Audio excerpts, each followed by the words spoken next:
Students, Sairam, this is Megha Miss here, and today we will continue with our lesson number 7, lenses. This is our session 2, students. Okay, so we started with this chapter. I hope session 1 you have understood. We'll continue with now this part. Okay, now the next we are going to see, that is the images formed by a convex lenses. Now you already have studied the different types of images, how they are formed in your 9th standard. We call them as ray diagrams. Students, you are going to practice them again. Okay, as shown in the figure 7.7, you can see here. Okay, an object AB is placed beyond the point to F1. Okay, you can see here where the object is placed. Okay, see, this is the object AB. Okay, the incident ray BC, starting from B and going parallel to the principal axis, goes through the principal focus F2 after refraction along CT. Okay, so you can see here what is happening. See the ray, see here, this and this way. So it is going through C, through the point O. Okay, the ray BO, starting from B and passing through the optical center O of the lenses, goes along OS. Okay, students, without changing its direction. It intersects CT in B dash. You can see here. See, this is the one ray which is showing you pink color line. Okay, and this blue color one. So the blue color one ray, you can see it is directly going without any of the disturbance, changing the direction. It has directly went through the point O. Okay, I'll just now you can see. Okay, so the blue color ray line, it has directly went through the O, that is the optical center. Okay, without changing the direction, and we got it as B dash. Okay, while one of the rays C, you can see it got refracted C and it has come to T. Okay, CT, you can see, and it is intersecting, both these lines are intersecting at B dash. Okay, this means that the image of B is formed at B dash. So the image of this B of the object has been, see, you can see an inverted image is formed, that is A dash B dash. Okay, and can you see the size of the image? See this size and see this size. Okay, what is the change, student? This is bigger, while the whatever the image is formed, it is smaller in size. Okay, so the ray diagrams tell you about the size of the the image, okay, of the object which is formed. It will tell you whether it is inverted. Now see here, the object, it has got inverted, the image is in inverted form. Okay, and whether it is real or virtual. Okay, students, so this is a real image which is formed. I hope it is clear to you. All these ray diagrams you have studied in 9th standard, students. Again, I am telling you, go through the notes. We have practiced them last year. Do it again. Okay. As A is situated on the principal axis, its image will also be located along the principal axis at A dash. Okay, so we have got A dash B dash vertically above B dash. Thus, A dash B dash will be the image of AB formed by the lens. Okay, lens is in between, you can see. So we learn that if an object is placed beyond to F1, the image is formed between F2 and 2F2. Can you see the image is formed between F2? See, this is your F2 and 2F2. So in between those points, you have got your image. Okay, whatever the image has been formed. It is real and inverted, and its size is smaller than that of the object. Okay, students, now only I told you that. Okay, so we'll proceed. Images formed by the convex lenses for different positions of the object. Now in your text, they have not explained for all ray diagrams, but this is a table. You should remember this, students, and you will learn by heart this table. We have already done this table in your 9th standard. So the position of the object, it will change. The position of the image will also change. Size of the image will change, and the nature of the image will be changing. Okay, so at infinity, at focus F2, position will be, size of the image will be a point image, real and inverted. Beyond to F1, between F2 and 2F2 will be the position of the image. It will be smaller and it will be real and inverted. Okay, at 2F1, if you see, the position of the image will be at 2F2, small size, real and inverted. If it is placed between F1 and 2F1, you will get it beyond 2F2, larger, real and inverted. At focus F1, if it is, it will be at infinity, very large, real and inverted. Between F1 and O, if it is placed between F1 and O, student, then it will be on the same side of the lens as the object, very large, virtual and erect. Okay student, see all this 6 ray diagrams you have practiced. Again I am telling you, in your 9th standard, open your notes of the lesson we have studied last year and do this. Okay, now images formed by concave lenses. Now convex we have seen. Okay, we can obtain the images obtained by concave lenses using the following rules. We have to follow some rules. When the incident ray is parallel to the principal axis, the refracted ray, when extended backwards, passes through the focus. When the incident ray passes through the focus, the refracted ray is parallel to the principal axis. So these are the two rules which you have to obey while drawing its diagrams. Okay, ray diagrams.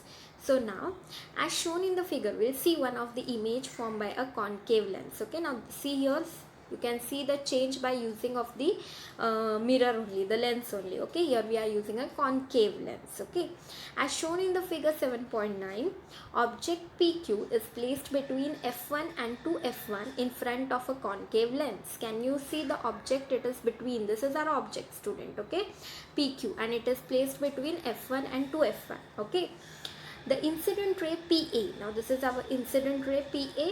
Starting from P and going parallel to the principal axis, goes along AD. Where it will go? Goes along AD.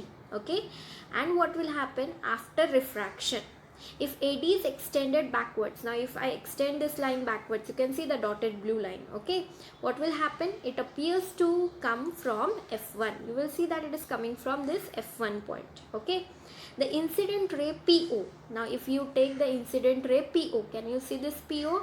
Okay, it is going through the O is what, your students? It is your optical center, right? So the incident ray PO, starting from P and passing through O, goes along the same direction after refraction. PO intersect the extended ray AF1. Okay, I'll just see, you can see here AF1 at P dash. You can see that is P dash is the image of the P. So this P dash point, what you will get, it will be the image of this P. Okay, now we'll just proceed. As the point Q is on the principal axis, right, its image is formed along the axis at the point Q dash directly below P dash. Thus P dash Q dash is the image of PQ. Are you getting? This is your PQ and this is the smallest image formation what you got. The image formed by a concave lens is always virtual, erect. See, erect only. How PQ? Same way you are getting the image PQ, P dash Q dash. Okay, and smaller than the object, but whatever the image is formed, it is smaller in size. Okay students, I hope you understood how the image in a convex and a concave mirror is formed. Okay, so these are the two ray diagrams you will get for the concave. This also we have done last year. Okay, go through those ray diagrams. First one is at infinity. Position of the image will be on the first focus F1. It will be a point image, virtual and erect. Anywhere between optical center O and infinity, between optical center and focus F1, small, virtual and erect. Okay students, so I hope these two conditions, that 6 diagrams and this 8 ray diagrams you will practice. Okay, in your 10th standard notebook you practice. Okay, so now sign convention. Now what is the sign convention? This also you studied last year. Okay student, now these are the sign conventions for the both convex as well as concave. See, this is for convex mirror and this is for concave mirror. Mirrors are different at the center. Okay, now direction of the incident ray. Okay, you will see that according to this Cartesian sign conventions, you will see that according to diagram, if you see this is your principal axis X. All the values which will be above, height above, it will be positive. Okay, height below, all will be negative. Okay, distance on the left of the origin will be negative. Distance on the right of the origin will be positive. Same way you will have for the concave. Okay, this concave also. See here, height above will be positive, height below will be negative. Okay, then distance on the left of the origin will be negative and distance, I'll just show you. See, distance on the right of the origin will be positive. Okay students, so like this you are going to consider the sign also in the sums, especially we are using this sign conventions in the sum. Okay, now according to the Cartesian sign conventions, the optical center O is taken to be the origin. Okay, what is our origin student? Optical center. The principal axis is the x-axis of the frame of reference. The sign convention is as follows. What will be the first one? The object is always placed on the left of the lens. Okay, on the left hand side only the object will be. All the distances parallel to the principal axis are measured from the optical center O. The distance measured to the right of O are taken as positive, while those measured to the left are taken to be negative. Okay. Distances perpendicular to the principal axis and above it are taken positive. Okay. So up all will be positive, while down the distances perpendicular to the principal axis and below, which are below it, it will be taken as negative. The focal length of a convex lens is positive. Important students, you will remember the focal length of a convex lens is positive, while that of a concave lens is a negative. Okay, remember this. Okay, if you are getting to solve the sum related to focal length, remember student, read the question. Whether it is a convex lens, your answer should be positive itself. If it is a concave lens, your answer will be negative. Okay students, now lens formula. Now the formula is showing the relation between distance of the object u, the distance of the image v, and the focal length f is called the lens formula. Okay, so the formula which is showing you the relation between these three: object, that is u, image, distance of the image, that is v, and the focal length, that is f. Okay, we called it as the lens formula. It is given below. We will see below, you can see it.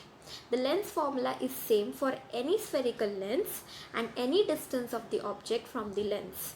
It is however necessary to use the sign conventions properly. Now only I told you, you have to read whether it is a convex lens or a concave lens.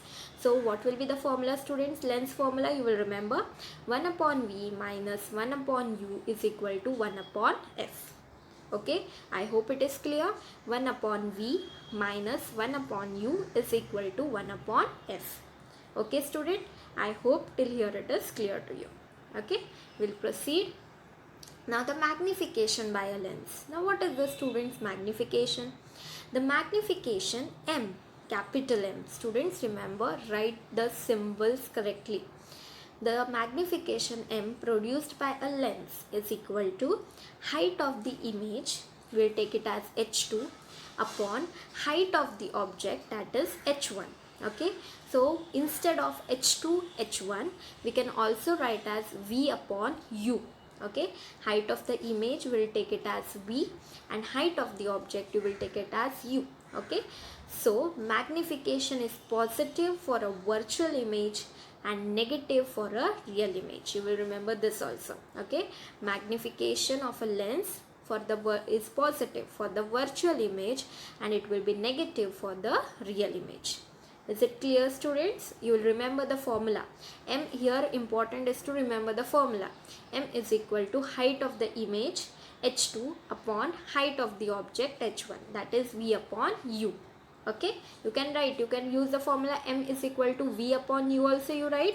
It is correct. If you write M is equal to h2 upon h1, then also formula is correct. Okay students, now power of a lenses. Okay, now the capacity of a lens to converge or diverge incident rays is called its power. We have seen what is the diverging and converging, right? The power of a lens depends on its focal length. Okay student, power is the inverse of its focal length, that is f.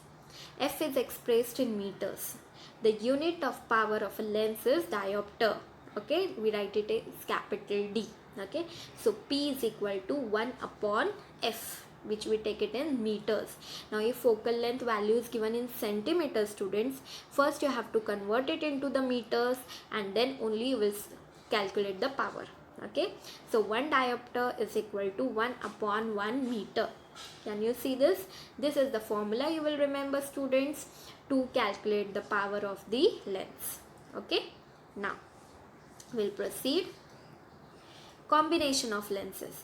If two lenses with focal lengths f1 and f2 are kept in contact with each other, the combination has an effective focal length given by, now if two are there, lenses together we have placed, okay, then how you will calculate? 1 upon f is equal to 1 upon f1 plus 1 upon f2. Okay, if the powers of the two lenses are p1 and p2, then the effective power of their combinations is p is equal to p1 plus p2. Thus, when two lenses are kept touching each other, the power of the combined lens is equal to the sum of their individual powers. Okay, up we have seen for the focal length. So, focal length, it will become 1 upon f is equal to 1 upon f1 plus 1 upon f2. But if we have power of two lenses as p1 and p2, then you will get p is equal to p1 plus p2.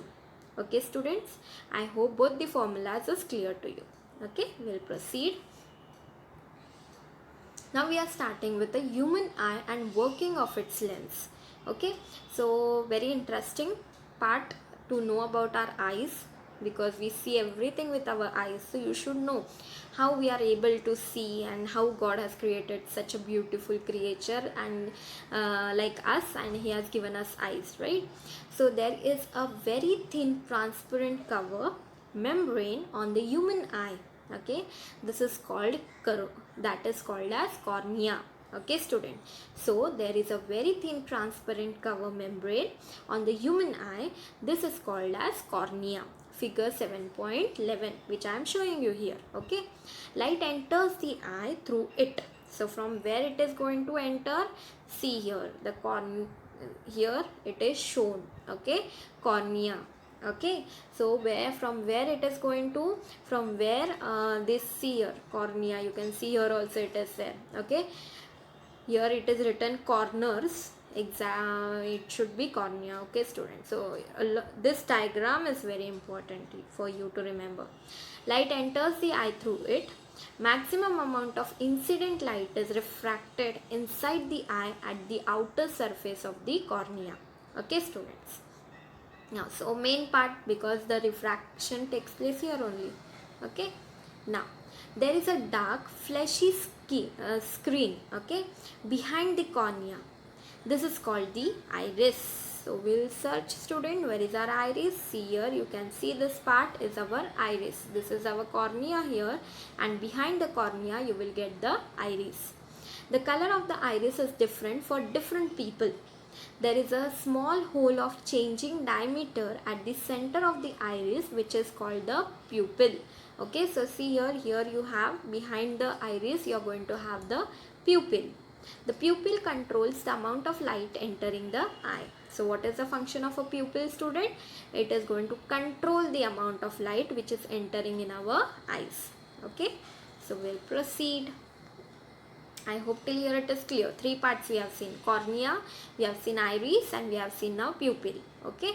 Now, if the light falling on the eye is too bright, now students, if the light which is falling on the eye is too bright, pupil contracts, while if the light is dim, it widens. Okay. On the surface of the iris, there is a bulge of transparent layers. There is a double convex transparent crystalline lens just behind the pupil. So just behind the pupil, students, see here, this is the pupil, and behind the pupil you can see here is the crystalline lens. Okay, the lens provides small adjustments of the focal length to focus the image. Okay, so what is the function of this lens?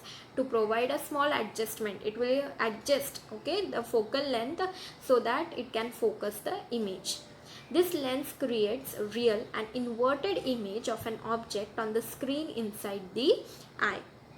Okay, what it will do? It will help to create the image. Okay, now we'll proceed. I hope till here it's clear. Okay, now the screen is made up of light sensitive cells and it is called the retina. Can you see the retina is shown here, this part? Okay, just wait, you can see here. Okay, retina is written at the bottom. Now these cells get excited when light falls on them and generate electrical signals. Okay, these signals are conveyed to the brain through optic nerves. So can you see here, the optic nerve is there. Okay, students, see this part is your optic nerves. Okay, what they will do, optical nerve, yes, this optical nerves, this optic nerves, what they will do, they are going to convey the signals to the brain. Okay, later the brain analyzes the signals and converts them in such a way that we perceive the object as they actually are. Okay, so when the brain will do all this analysis, and then it will tell us, yes, this is, for example, I am seeing a tree, so it will analyze and tell my eyes, yes, it is a tree, so you think that it is a tree, you are seeing a tree. Okay, so you can see, very important diagram, you will properly study this diagram. Okay, while seeing objects at large infinite distances, the lens of the eye becomes flat and its focal length increases. As part, yes, it is shown in the figure 7.12. If you see the figure 7.12, students, A part, you will see the lens has become flat. Can you see the size has increased when the light is coming from a distant object? Okay, so while seeing nearby objects, the lens becomes more rounded. Can you see how it has become more rounded, and its focal length decreases. Focal length will decrease as shown in the part B. This is our part B. Okay, this way we can see objects clearly irrespective of their distances. Okay, student, so this is light coming from the nearby objects. You will see that the lenses becomes more rounded. If it is coming from a distance object, it becomes flat. Okay, lens will become flat. So like this are the changes which take in the shape of the lens while seeing the distance and the nearby objects. Okay, students, I hope you understood this part. Yes, so we'll proceed. The capacity of the lens to change its focal length as per need is called its power of accommodation. Although the elastic lens can change its focal length to increase or decrease, it cannot do so beyond a limit. Beyond a limit, it cannot do these things. Our eyes cannot do this. Okay, the minimum distance of an object from a normal eye at which it is clearly visible without stress on the eye is called as minimum distance of the distinct vision.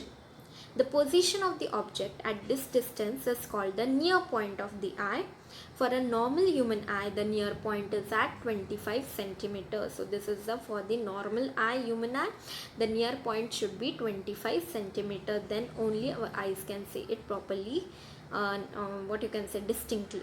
Okay, so the farthest distance of the object from a human eye at which it is clearly visible without stress on the eye, we should not stress our eyes, okay, is called the farthest distance of the distinct vision. So some things are very close to you, some things are very far, but while seeing also far objects, you should not keep a stress on your eyes. Without the stress, you should try to see. Okay, so the position of the object at this distance is called the far point of the eye. So you have near point and far point. For a normal human eye, the far point is at infinity. So the farthest object can be anywhere, but you should be able to see, there is a limit on your eyes, okay, to see that far objects also, right? Everything which is farthest you cannot see with your eyes, but there is a limit. You can't strain your eyes and see the things. So I hope, student, till here it is clear to you. We will meet in the next presentation and continue with the lesson. Thank you. Sai Ram. Take care.